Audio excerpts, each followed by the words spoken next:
Hi guys! Welcome back to Astig Pre! Ngayong episode 3, ang pag-uusapan natin ay ang incel culture at bakit nga ba ito sumisikat ngayon sa mga kalalakihan. I'm just curious, sino at ano yung mga role models or yung mga ideas nyo about masculinity when you were growing up? So ako nung bata pa, ang idea ko talaga, yung parang mga Superman. Yung kailangan mo talagang strong ka, yung physical strength mo. Kasi yun yung, ang sabi kasi na maraming ginagawa daw kapag lalaki. Siguro ang isa sa mga role model ko or yung isa sa mga model of masculinity na nakita ko when I grew up. My father, malakit tao din kasi siya eh. Tapos siya, like community leader kasi siya. So kinakatakutan siya sa community namin. Pag narinig lang siya. Kaya nga mag-discipline ng mga walang discipline ng mga tao sa barangay. Sino nga ba? Tapos alam ko, subconsciously, yung tatay ko, although parang, since siya eh, parang most ng childhood ko nasa abroad palagi. Pa 2 months lang umuwi. Pero I think ang bigger na naging influence sa akin pagdating sa ganun, puro fictional media eh. Sa isip ko ngayon, parang hindi healthy. Parang sa anime, sa films. Kaya piling ko nag-make sense din yung meme na yung parang yung personality mo galing sa main character sa isang anime na popular. Tapos usually, yung mga edgy type na characters kasi maisip mo, ang angas naman nun. Yung mga, sorry, ikat ko ngayon. Yung ibang,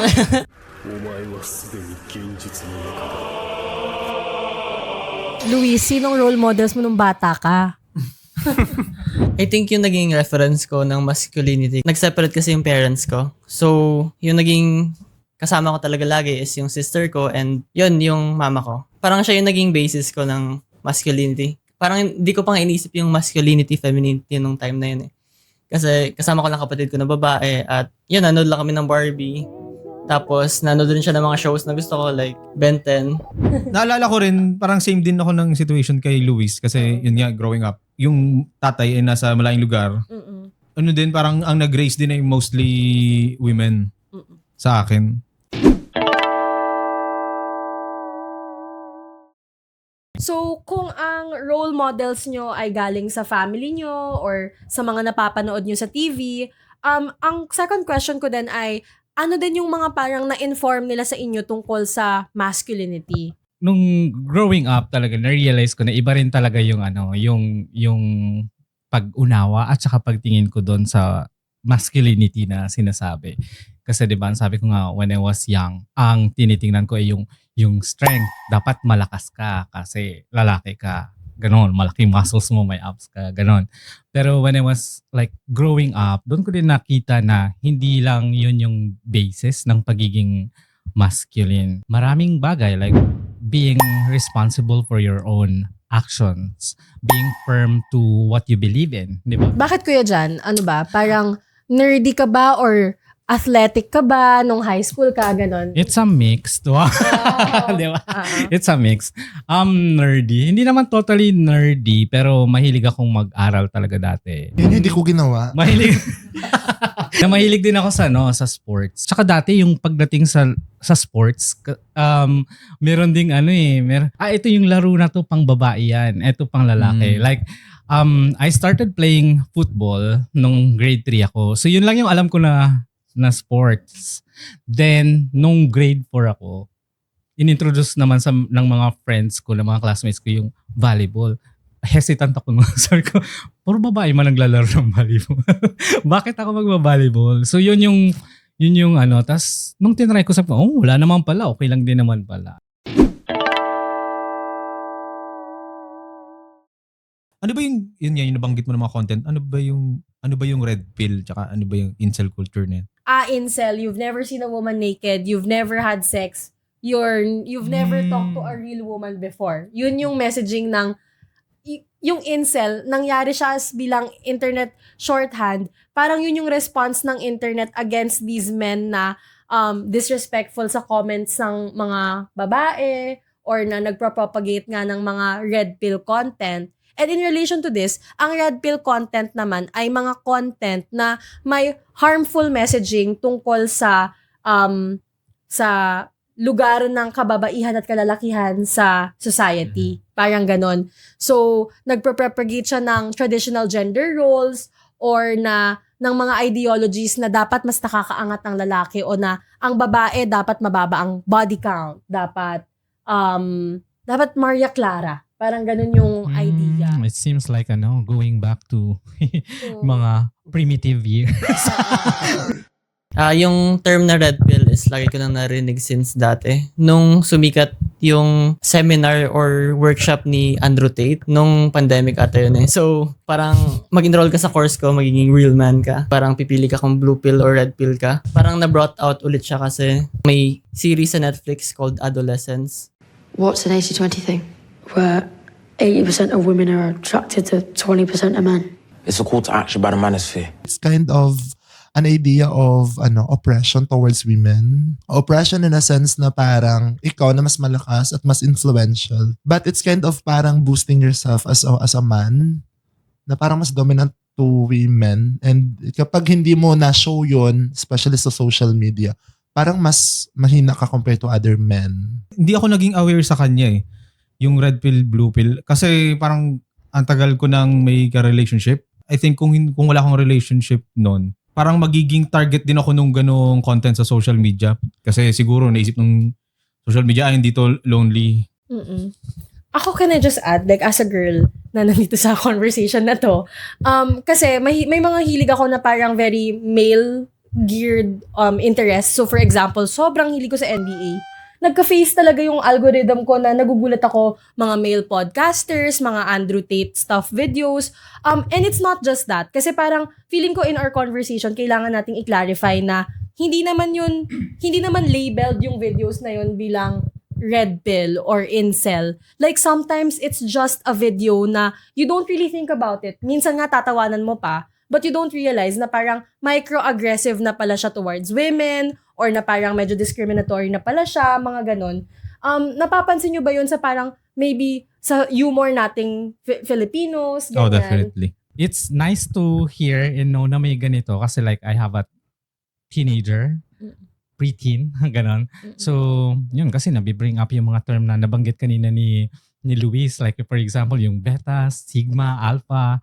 So, nabibring up niya yun. And sometimes kapag tinatanong ko siya, ano ba ibig sabihin ng alpha? Bakit sinasabi mong alpha ka? Si ano ay beta, si ano ay sigma, ganon. So, yun, parang minsan ang hirap din i-explain. Pero yun, magandang mapag-usapan nga din ito. Why do you think may audience pa rin yung ganitong content? And I'd love your perspective as an educator and as a social worker. Like, bakit nagkakaroon ng communities of like young men na interesado sa sort of content na validating for their behavior?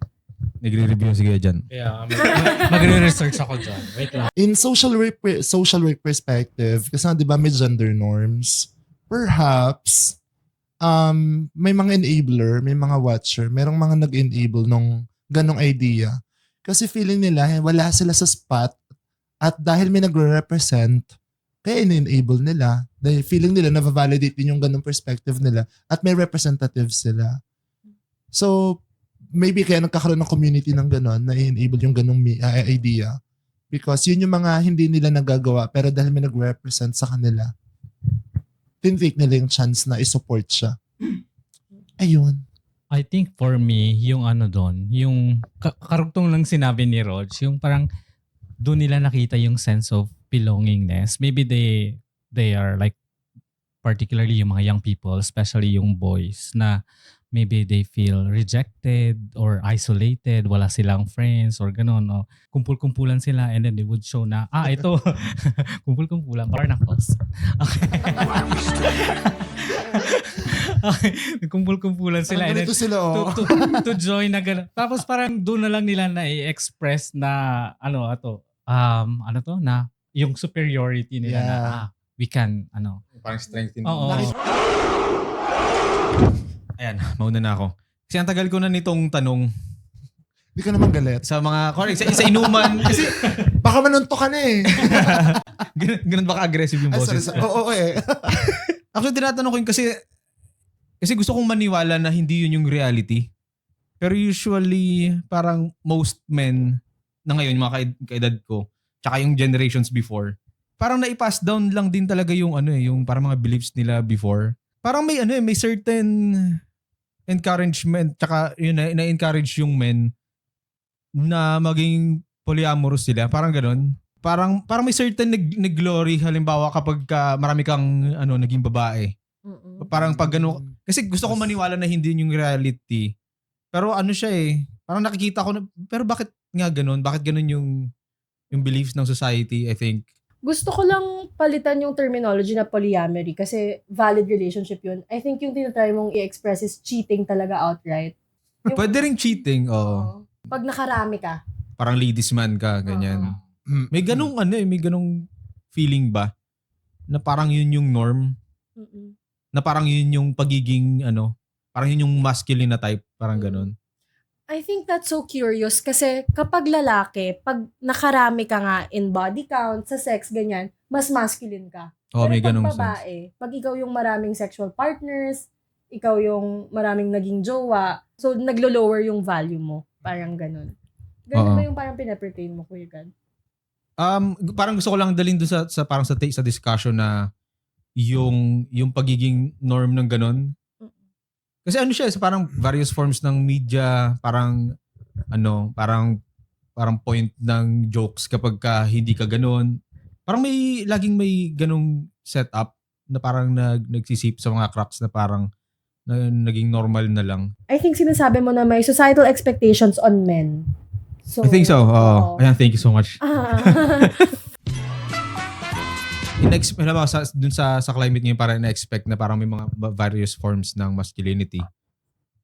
Tapos at the same time, parang may type din ng narrative na parang nare-reinforce na hindi, ito dapat, parang gano'n. Sa film siya, mga Robin Padilla na yung na type ng content noon pa man, parang Kahit alak yun, parang yun yung cool thing to do. Parang ang masculine mo kapag Parang growing up, di ba?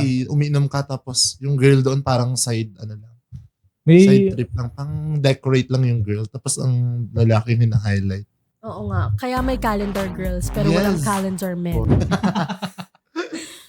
na-curious lang ako dun sa ganap na ganun yung society, tapos parang hindi usually at fault yung mga men na nagfo-fall dun sa ganung thinking.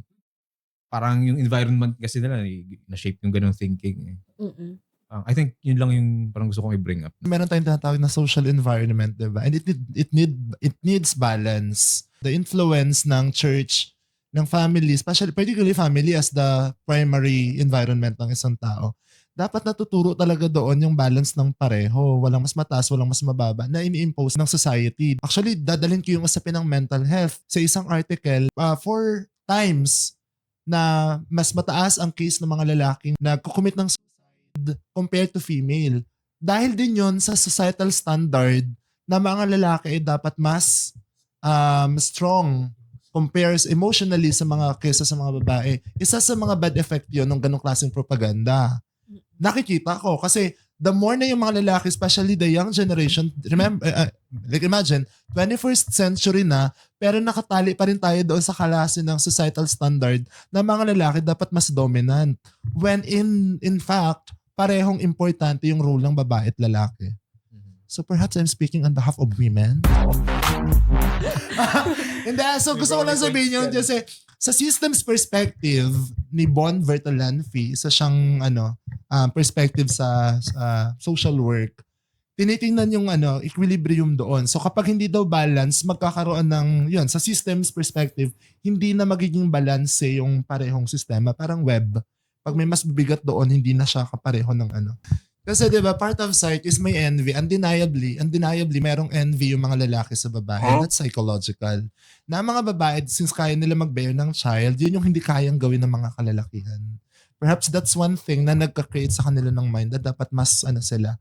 Kumbaga, mas influential, mas dominant in everything. But they cannot deny the fact that women can do something uniquely that cannot do by men. Hindi, pero Bahala na kayo dyan. na-curious ako dun sa sinabi mo kasi may na kagad may parang sinabi mo may envy yung men sa women, parang may reaction agad yung gut ko saan ako na Go, fight me. parang gusto ko parang gusto na kagad parang may instinct na i-defend, gusto na ako nainggit sa babae, parang gano'n.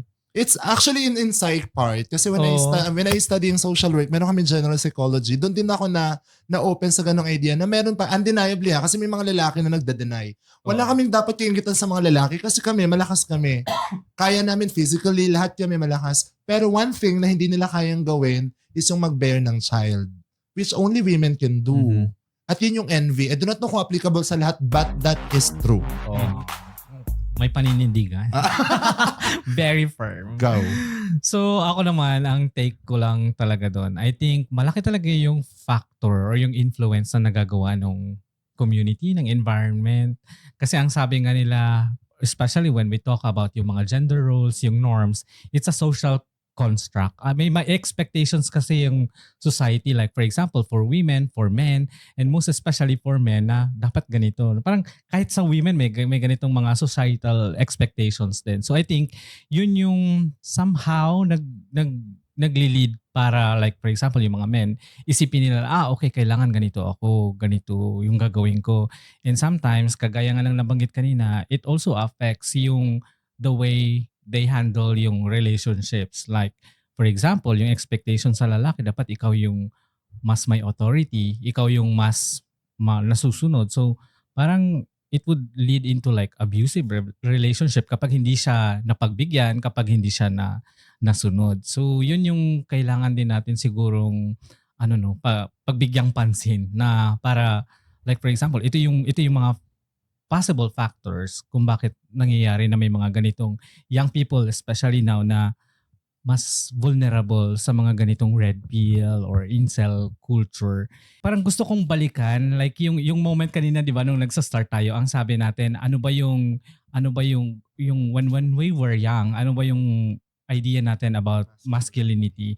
Actually, wala naman, katulad ng sabi ni God kanina, wala naman tayong pakialam nung bata pa tayo. Like, for example, naglalaro lang naman tayo. We don't care kung pambabae ito, panlalaki yan.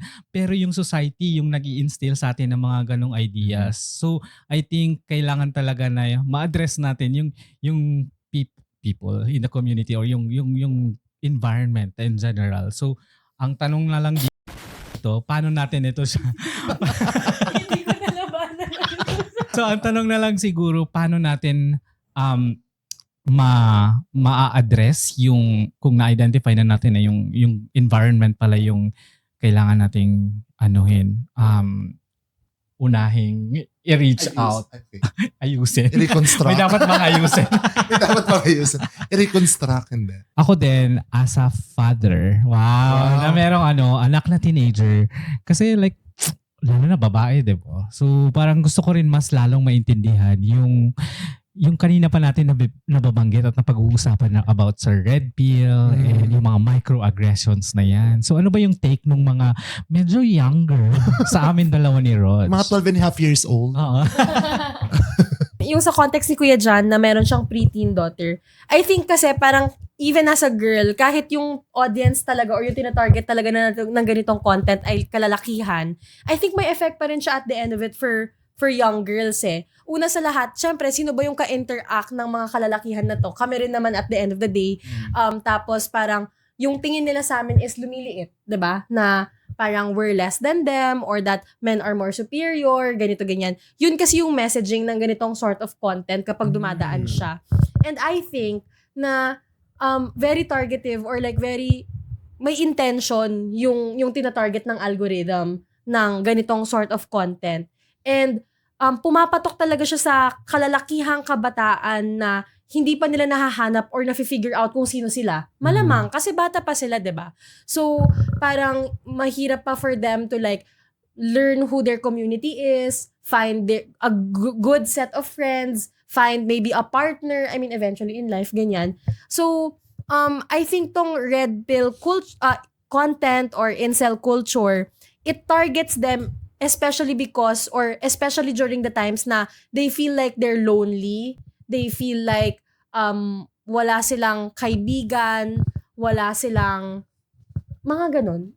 You get what I mean. Yung kanina rin, yung kay Bugoy na Koy Koy. Kasi growing up, nung high school ako, yun yung pinapatugtog talaga lagi. And nabanggit ko na rin nga na mababa yung confidence ko. So, yun yung naging parang sound trip ko lagi. Pinapakinggan ng mga tropa ko. Yung naging toxic lang dun is syempre yung part lang na gusto ko talaga is, message niya is hustle hard. So, nung time na pinapakinggan ko siya, na mamotivate ako na mag-improve sa sarili ko. And nung tumatagal is, yun nga, nagkaroon siya ng podcast and yung mga sinasabi niya doon is parang kapag nag-cheat yung guy, dapat masaya lang yung girl kasi mas magiging happy daw yung parang i-please lang yung lalaki. Kaya nga galingan mo as a wife. Isipin mo Pero- hindi ka nagalit, sa tingin mo hindi ako babalik sa'yo. Kunyari wala ka talagang sinabi. Sino mananalo? Wala kang sinabi Let's say, ako na yung husband mo. Nag-cheat ako. Wala kang sinabi. Sino ngayon ang mas mataas ang value para sa akin? Ikaw o yung bago kong babae? Doon ngayon ang tingin ko sa'yo, damn, kahit mag-cheat ako, nandito pa rin siya. Taas ng value nito para sa akin. Tapos yung mga references niya sa baso, May baso, di ba? May baso na may lamang tubig. Kaya itong lamang tubig na to, maraming daliring gumaganon dyan. Hindi ko naiinumin itong tubig na to Pero itong baso na to, let's say, maraming humahawak dito. Hugasan ko lang yung labas ng basong to, okay na Kunyari, yung keep nila, marami nang pumapasok doon, parang ayaw mo na tuloy gamitin.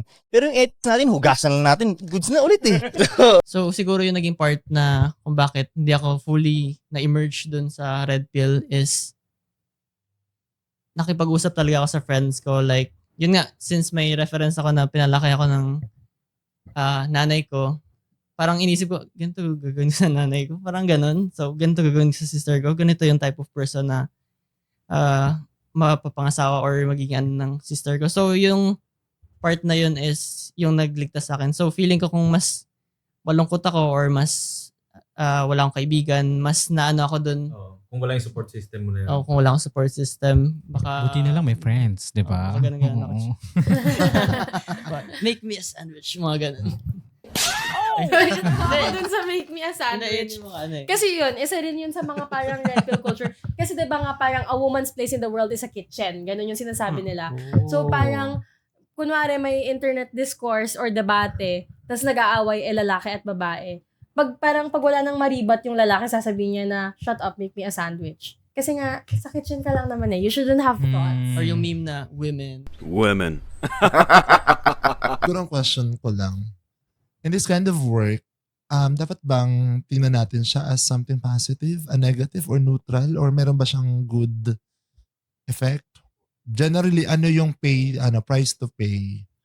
I think on the media lens, medyo napag-isipan ko na kasi to. Sa media lens, parang there is something to learn from them in like how they're able to like find a community na effective sila. Like kasi 'di ba, parang nagre-resonate sila with someone Yun parang there's something na pwede nating matutunan doon, parang ganun. Pero syempre, like stepping out of the fact na they get millions of views.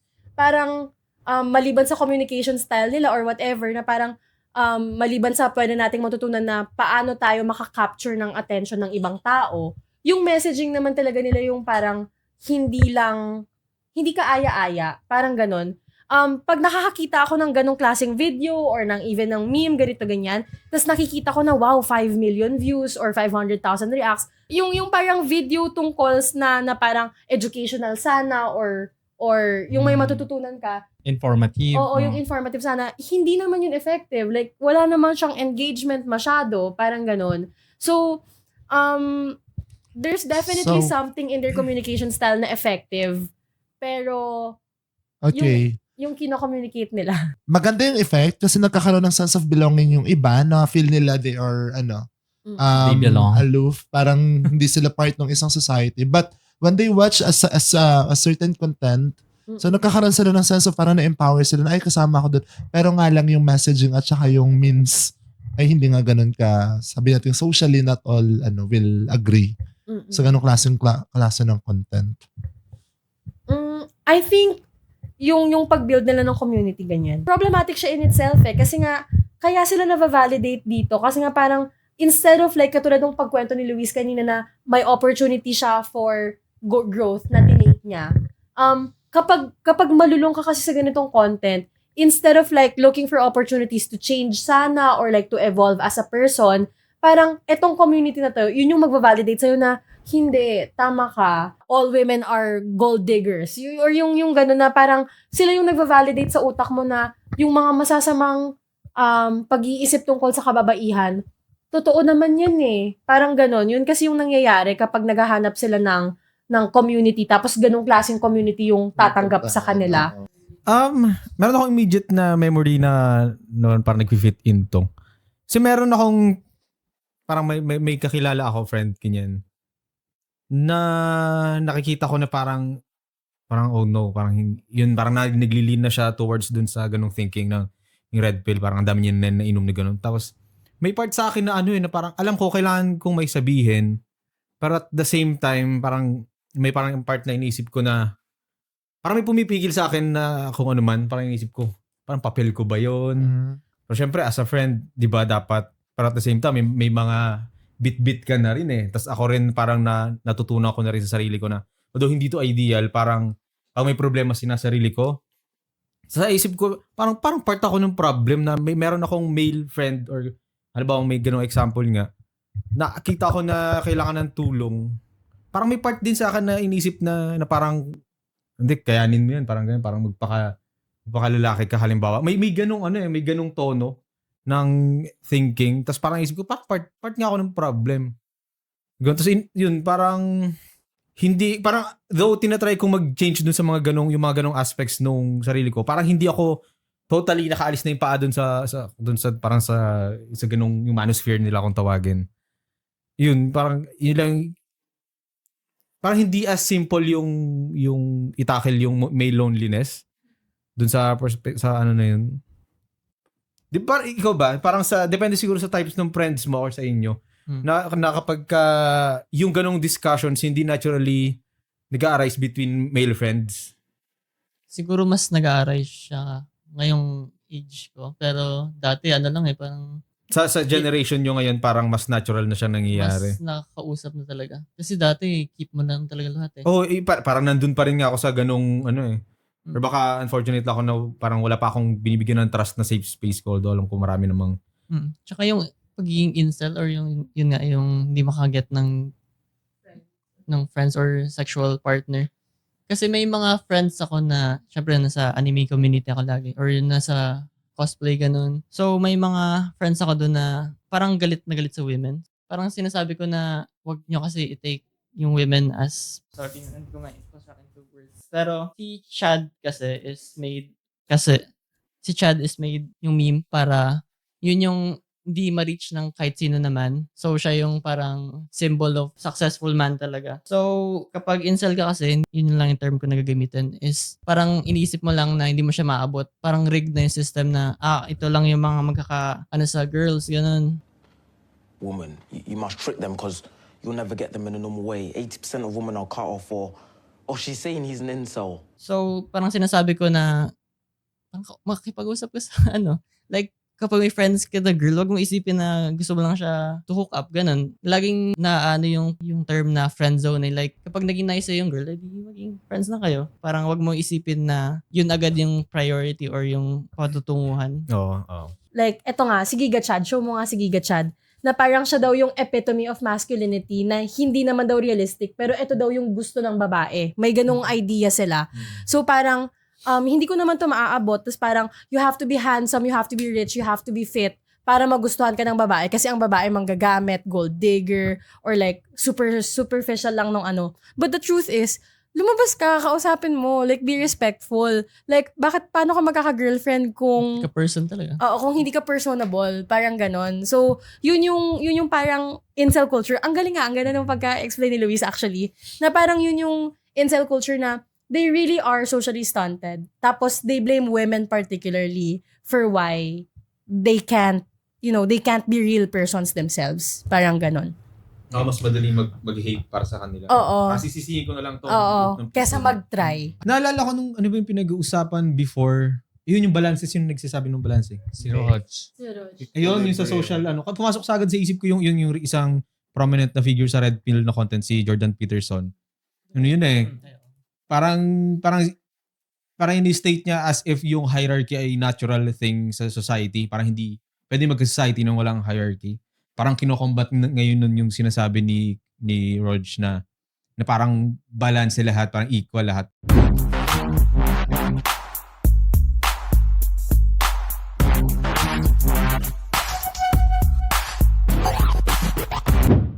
Naalala ko lang nung binabanggit niya, tapos parang nakikinig din ako dati kay Jordan Peterson parang noon. Hindi ko pa nare-realize na problematic pala yung mga teachings. Kasi i-hook ka nun sa mga yung ganun types ng mga content. I-hook ka nun sa mga reasonable na okay. Tapos mamali ka, pa-extreme na ng pa-extreme pala yung ano. Tapos inisip mo ngayon, subscribe pa ba ako dito? Pang okay pa ba yung mga sinasabi nila? Kasi ano nga yung usual na audience ng ganung content ay mga already vulnerable men.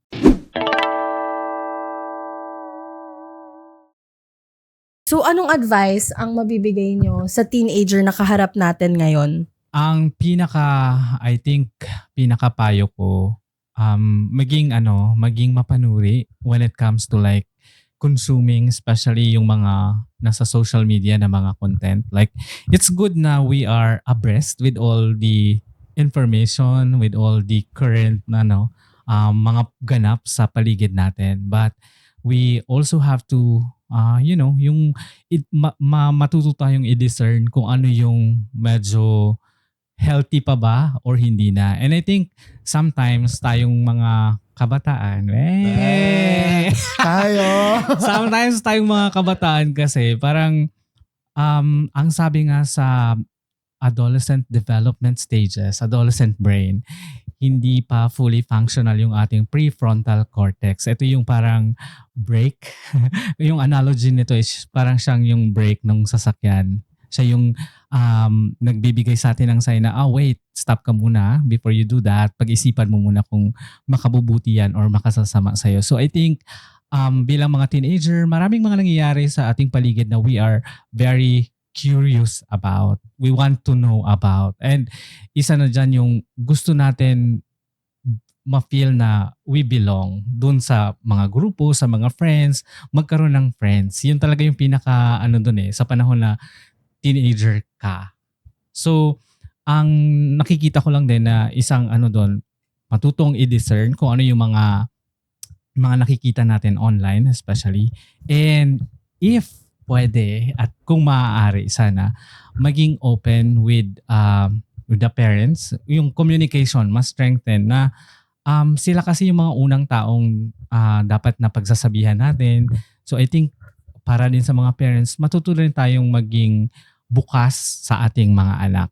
Yun ang isa sa mga payo ko bilang isang tatay na din, na para ma-encourage natin yung tinatawag na healthy na communication. Para kasi ang mga teenager, once na i-shut down ng mga adults, especially ng kanilang mga parents, pag nag-start na mag-open up, mas lalong hindi na sila mag-open. So, mas maganda yung mga parents din mismo, sila din yung mag-i-encourage sa mga anak nila na mas mag-open up, no? Para hindi sila maging vulnerable sa mga ganito na kasi wala silang makausap, nagre-resort sila na dito na lang ako maghahanap ng payo. I think ito yung platform na to yung magbibigay sa akin ng validation, ng appreciation na ito ako at ganito ako. Pero actually in reality hindi gano'n. There's this psychosocial pattern na tinuro ni Erik Erikson. So I'd like to draw my advice from that. So meron tayong stages of development, and one of that, para sa mga 13 to 21 years old, meron tayong klase ng virtue na gustong i-prove. Confusion versus identity. So at that age, hindi pa yan yung life. You're still exploring. At ang risk nun is that whenever nasa age ka na yan, either you gained, you'll know yourself or you'll confuse. Kasi nasa age na yan ng identity confusion. So ibig sabihin sa part na yan, be wise. Not all you see, not all you experience are need to adapt and to tanggapin at isuot sa sarili. Be wise with the influence na nakikita. Always seek advice. Ikaw na bata ka, magkamali ka lang, make mistakes, pero be very careful dun sa mga ina-idolize mo and be sure to think for yourself.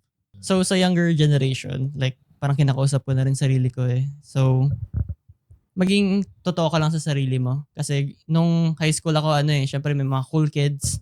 Naging hindi ako totoo sa sarili ko. At yun, gusto ko mag-blend in sa mga cool kids na na-sacrificing yung totoong ako.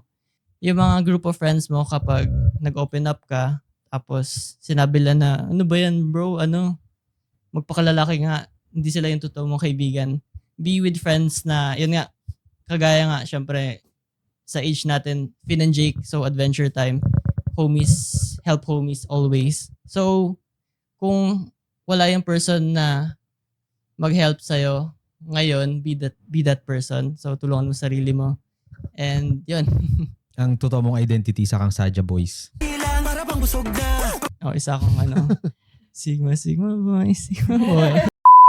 So, ayan naman, yan ang Astig Pre Episode 3. Pero kayo, anong mabibigay niyong advice maybe sa younger version of you or sa mga younger generations na nanonood rin? Comment down below and please don't forget to like this video and share it with all your friends. Bye! Check holiday. Recording.